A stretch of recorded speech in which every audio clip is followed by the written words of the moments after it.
నమస్కారం. కార్తీక పురాణం 14వ రోజు పారాయణలోకి వచ్చాం. ఇవాళ 14వ రోజు పారాయణలో ఉన్నాము. అనంతరము అంబరీషుడు అంటే సుదర్శన చక్రతాళ్ వారు వెళ్ళిపోయిన తర్వాత అంబరీషుడు దూర్వాస మహామునికి నమస్కరించి, ఓ మహాముని, నేను బహు పాపాత్ముడను, ఆకలితో ఉండి అన్నానికై ఇంటికి వచ్చిన నిన్ను అలసట పాలు చేసిన మందభాగ్యుడును, అయినా కూడా నా యందు దయతో మరలా నా ఇంటికి అతిథిగా వచ్చావు. దయచేసి నా ఇంట విందారగించి నా ద్వాదశి పారణని పూర్తి చేసి నా సర్వదోషాలను ఉపశమింపచెయ్యి అని పరిపరి విధాలుగా ప్రార్థించాడు. దూర్వాసుడు అంబరీషుణ్ణి తన చేతులతోటి లేవనెత్తి, రాజా, ప్రాణదాతను తండ్రి అంటారు. ఇప్పుడు నువ్వు నా ప్రాణాలని కాపాడడం వల్ల నాకు పితృస్థానీయుడు అయ్యావు, తండ్రిగా భావించాలి. అయితే నిజానికి నేనే నీకు నమస్కరించాలి, కానీ బ్రాహ్మణుడును తాపసిని నీకన్నా వయోవృద్ధుణ్ణి అయిన కారణంగా నా నమస్కారం నీకు కీడు కలిగిస్తుందే కానీ మేలు చేయదు. అందువల్ల నీకు నమస్కరించట్లేదని ఏమీ అనుకోవద్దు నాయన. నేను నిన్ను చాలా కష్టపెట్టాను, అయినా నువ్వు నాకు ప్రాణభిక్ష పెట్టావు. నీ వంటి ధర్మాత్మునితో కలిసి భోజనం చేయటం మహద్భాగ్యం నాది అని చెప్పి అంబరీషుడి యొక్క ఆతిథ్యాన్ని స్వీకరించాడు. ద్వాదశి పారణని అంబరీషుడితో కలిసి చేశాడు. అతని ఆతిథ్యాన్ని స్వీకరించి విష్ణు భక్తుల మాహాత్మ్య ప్రకటనార్థం పరీక్షకునిగా వచ్చిన దూర్వాసుడు ఆ సత్కార్యం పూర్తి కావడంతో తన ఆశ్రమానికి తరలి వెళ్ళిపోయాడు. విష్ణు భక్తి కలిగిన వాడికి ఎలాంటి భగవత్ సాక్షాత్కారం లభిస్తుందో దీనివల్ల, ఈ కథ వల్ల ప్రజలకి తెలియజేయటం కోసమే దూర్వాస మహాముని ఇతని అంబరీషుడి యొక్క ధర్మనిష్ట ఎలా ఉందో పరీక్షించి లోకానికి తెలియజేయటం కోసం దేవతల పనుకునే వచ్చాడని కూడా ఒక కథనం కనపడుతుందండి. పరీక్ష ముగిసింది, భోజనం చేసి ఆయన వెళ్ళిపోయాడు. కాబట్టి కార్తీక శుద్ధ ఏకాదశి నాడు ఉపవాస జాగరణలు చేసి, ద్వాదశి నాడు దానాదులను ఏదైనా దానం చేయటము, ఎవరికైనా భోజనం పెట్టటము, లేదా మోయనివ్వటము అంటే స్వయం పాకం ఇవ్వటము, దాన్ని అట్లా నిర్వర్తించి బ్రాహ్మణ సమేతుడై ద్వాదశి ఘడియలు దాటకుండా పారణం చేయటం వల్ల అన్ని పాపాలు అంతరించిపోతాయి. దానం చేసి భోజనం చేయమంటున్నారండి. అవకాశాన్ని బట్టి చెయ్యండి, ఎలా కుదిరితే అట్లా. ఈ పుణ్యగాథను చదివినా, చదివించినా, రాసినా, వినిపించినా, వినినా కూడా ఇహంలో సర్వసౌఖ్యాలని పొంది పరంలో ఉత్తమ పదాన్ని పొందుతారు. చెప్తున్న నేను, వింటున్న మీ అందరికీ కూడా మోక్షం లభిస్తుందని కార్తీక పురాణం చెప్తోందండి.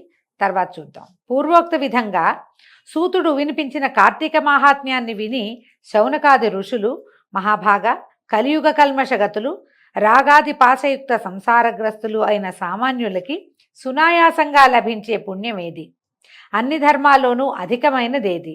దేవతలందరిలోకి దేవాధిదేవుడెవరు? దేనివల్ల మోక్షం కలుగుతుంది?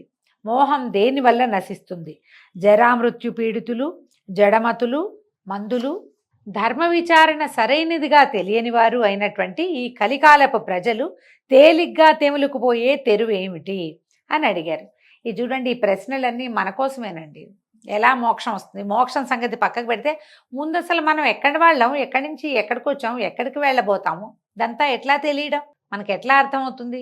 మనకు సాధారణంగా ఏం తెలుస్తుందండి, చిన్నప్పుడంతా నన్ను హాస్పిటల్ నుంచి తెచ్చారని నమ్ముతాం. మనం హాస్పిటల్ నుంచి తెచ్చారు, అమ్మ గర్భము అవి మనకు అర్థం కావు. ఒక వయసు వచ్చాక తెలుస్తుంది. అమ్మా నాన్నలకి పుట్టామనుకుంటాం. ఈ అమ్మా నాన్నలకి పుట్టకముందు మనం ఎక్కడున్నాము అనేది మనకు తెలియదు. పోనీ మరణించారు తండ్రులో తాతలో మరణాలు చూస్తాం. మరణిస్తే వాళ్ళు కదలకుండా ఉండిపోవటము, వాళ్ళని తీసుకెళ్ళి ఎందులో అయినా కలిపేయటం, ఏమైనా పంచభూతాల్లో కలిపేస్తాము. ఈ పంచభూతాల్లో కలిసిపోయింది ఎవరు? ఇందులో ఇందుకు ముందున్న కదలికగా ఉన్నవాడెవడు? వాడెక్కడికి వెళ్ళాడు? అతను ఏం చేస్తాడు? అతను ఎక్కడ పుడతాడు? మళ్ళీ ఈ రకమైన విచారణ మనకి ఎప్పుడైనా ఉంటుందండి? ఏముండదు. అందులో సైన్స్ లేదు, సోషల్ లేదు, అంచేత మనం ఏ విచారణ చేయము.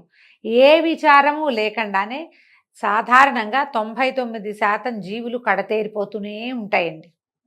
పశుపక్షాది జంతుజాలానికి ఏమీ తెలీదు.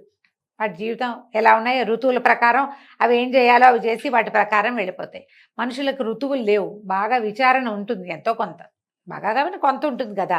ఈ కథ నడిపిస్తూ ఉంటాం. అప్పుడప్పుడు కథలో మనకి 2-3 సార్లు ఈ విచారణ వస్తుందండి.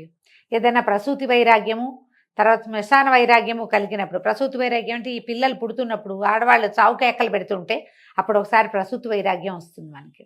ఎవరైనా మరణించినప్పుడు శ్మశాన వైరాగ్యం వస్తుంది. అప్పుడు ఒక విచారణ మనసు లోపల వస్తుందన్నమాట. మనం ఏమిటిది, ఈ జీవితం ఇంత బుద్భుతప్రాయంగా ఉందేంటి అనిపిస్తుంది ఒకసారి.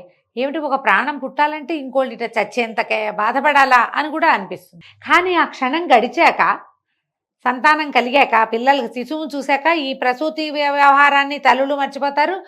విని బాధపడి విచారించిన వాళ్ళు మర్చిపోతాం. శ్మశాన వైరాగ్యం తెల్లవారేసరికల్లా అన్ని పనులు వచ్చేస్తాయి.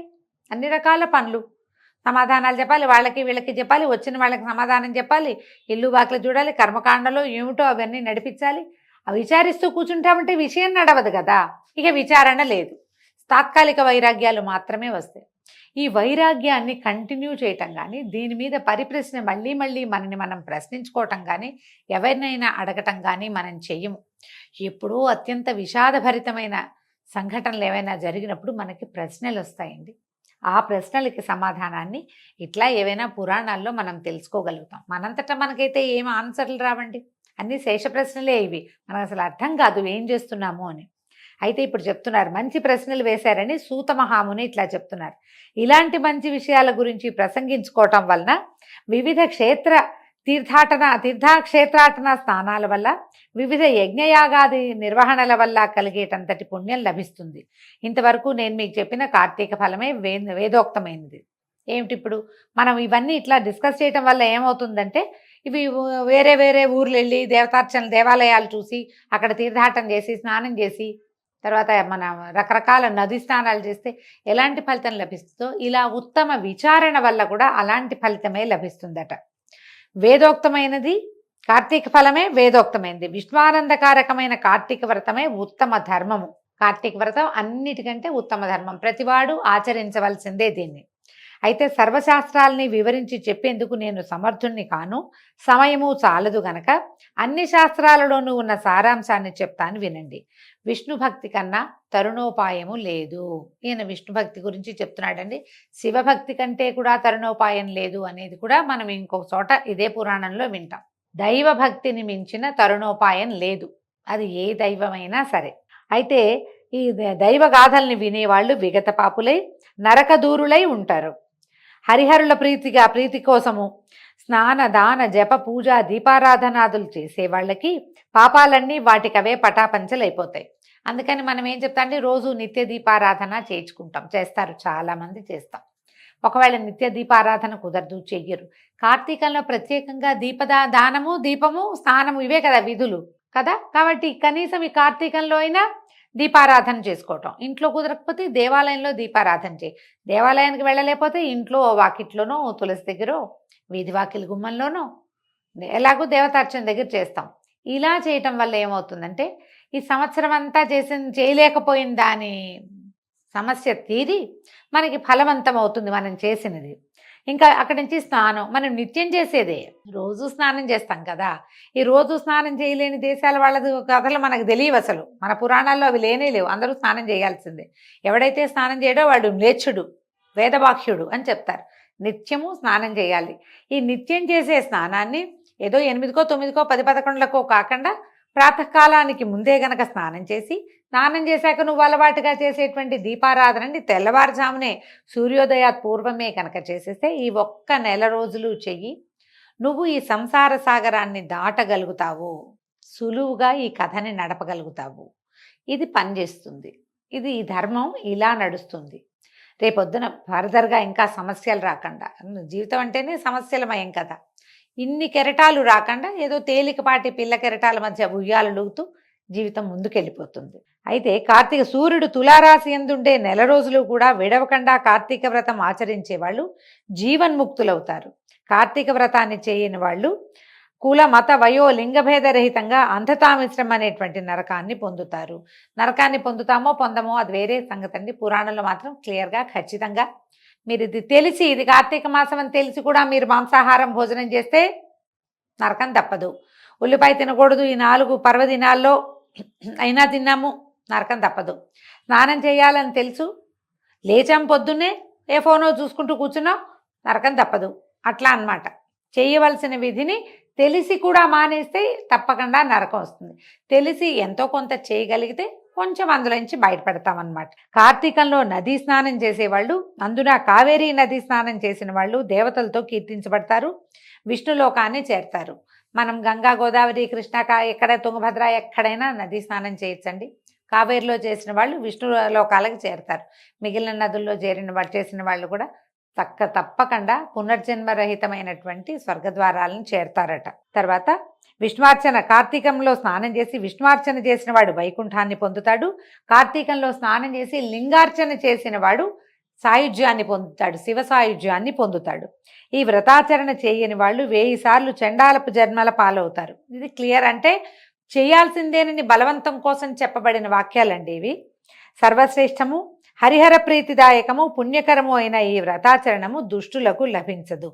సూర్యుడు తులారాశిలో ఉండగా కార్తీక స్నాన దాన జప పూజాదులు చేసేవాళ్ళు సర్వదుఃఖ విముక్తులై మోక్షాన్ని పొందుతారు. దీపదానము, కంచుపాత్ర దానము, దీపారాధనము, ధన ఫల ధాన్య గృహాది దానాలు అమిత పుణ్య ఫలప్రదాలు. కార్తీక 30 రోజులు కార్తీక మహాత్మ్యాన్ని వినినా, పారాయణ చేసినా, వినిపించినా కూడా సకల పాపాలు నశించిపోతాయి, సంపత్తులు సంభవిస్తాయి, పుణ్యాత్ములవుతారు. ఇన్ని మాటలు ఎందుకు? హరిహరులకు ప్రీతిపాత్రమైన కార్తీక వ్రతాచరణ వల్ల ఇహపర సుఖాలు 2 కూడా కలుగుతాయి. దీంతో 14వ రోజు పారాయణ పూర్తయిందండి. రేపు ఉదయం 15వ రోజు మళ్ళీ కలుసుకుందాం. నమస్కారం.